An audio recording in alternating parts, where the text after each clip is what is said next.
Olá, sejam bem-vindos ao canal Sinistro e Sobrenatural. Você sabe como a Fox tem um jeito estranho de contar os episódios dos Simpsons? Eles se recusam a contar alguns deles, tornando a quantidade de episódios inconsistente. A razão para isso é um episódio perdido da primeira temporada. Encontrar detalhes sobre esse episódio desaparecido é difícil. Ninguém que trabalhava no programa na época gosta de falar sobre isso. Pelo que foi reunido, o episódio perdido foi escrito inteiramente por Matt Groening.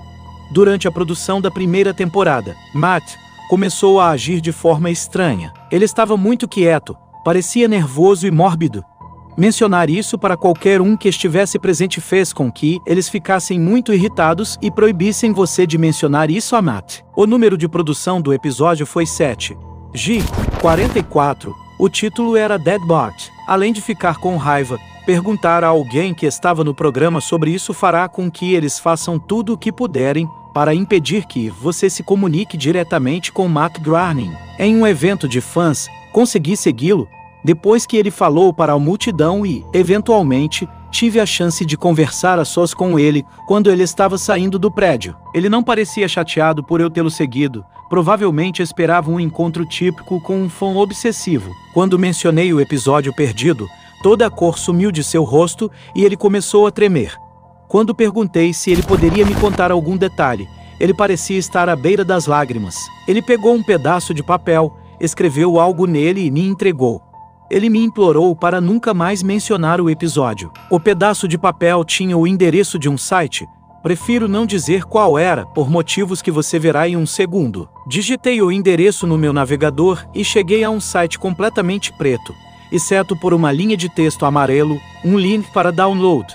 Cliquei nele e um arquivo começou a ser baixado. Depois que o arquivo foi baixado, meu computador enlouqueceu. Foi o pior vírus que já vi. A restauração do sistema não funcionou. Todo o computador teve que ser reiniciado. Antes de fazer isso, copiei o arquivo para um CD. Tentei abri-lo no meu computador agora vazio e, como eu suspeitava, havia um episódio de Os Simpsons nele. O episódio começou como qualquer outro episódio, mas teve animação de péssima qualidade. Se você viu a animação original de Sommy and Sunny Evening, era semelhante, mas menos estável. O primeiro ato foi bastante normal, mas a forma como os personagens agiram foi um pouco errada. Homer parecia mais irritado, Marge parecia deprimida, Lisa parecia ansiosa, Bart parecia ter raiva e ódio genuínos por seus pais. O episódio era sobre os Simpsons fazendo uma viagem de avião. Perto do final do primeiro ato, o avião estava decolando.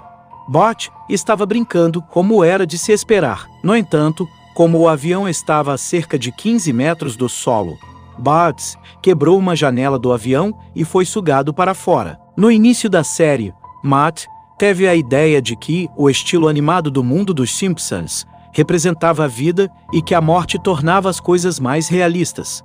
Isso foi usado neste episódio. A imagem do cadáver de Bart era quase irreconhecível.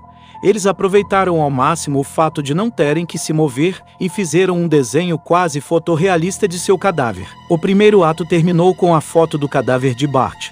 Quando o segundo ato começou, Homer, Marge e Lisa estavam sentados à mesa, chorando. O choro continuou e continuou, ficou mais doloroso e parecia mais realista, melhor atuação do que você imaginaria ser possível. A animação começou a decair ainda mais enquanto eles choravam, e dava para ouvir murmúrios ao fundo. Esse choro continuou durante todo o segundo ato. O terceiro ato começou com um cartão de título dizendo que um ano se passou. Homer, Marge e Lisa eram esqueléticos e ainda estavam sentados à mesa. Não havia sinal de Maggie ou dos animais de estimação. Eles decidiram visitar o túmulo de Bart. Springfield estava completamente deserta e, à medida que caminhavam para o cemitério, as casas tornavam-se cada vez mais decrépitas. Todos pareciam abandonados. Quando chegaram ao túmulo, o corpo de Bart estava caído em frente à lápide, exatamente como estava no final do primeiro ato. A família começou a chorar novamente. Eventualmente eles pararam e apenas olharam para o corpo de Bart. A câmera deu um zoom no rosto de Homer. Segundo os resumos, Homer conta uma piada nessa parte, mas não é audível na versão que vi, não dá para saber o que Homer está dizendo. A visão diminuiu quando o episódio chegou ao fim. As lápides ao fundo tinham os nomes de todas as estrelas convidadas dos Simpsons, alguns dos quais ninguém tinha ouvido falar em 1989, alguns que ainda não apareceram no programa. Todos eles tinham datas de morte. Para convidados que morreram desde então, como Michael Jackson e George Harrison, as datas eram quando eles morreriam. Você pode tentar usar as lápides para prever a morte dos convidados vivos dos Simpsons, mas há algo estranho na maioria daqueles que ainda não morreram. Todas as suas mortes estão listadas na mesma data.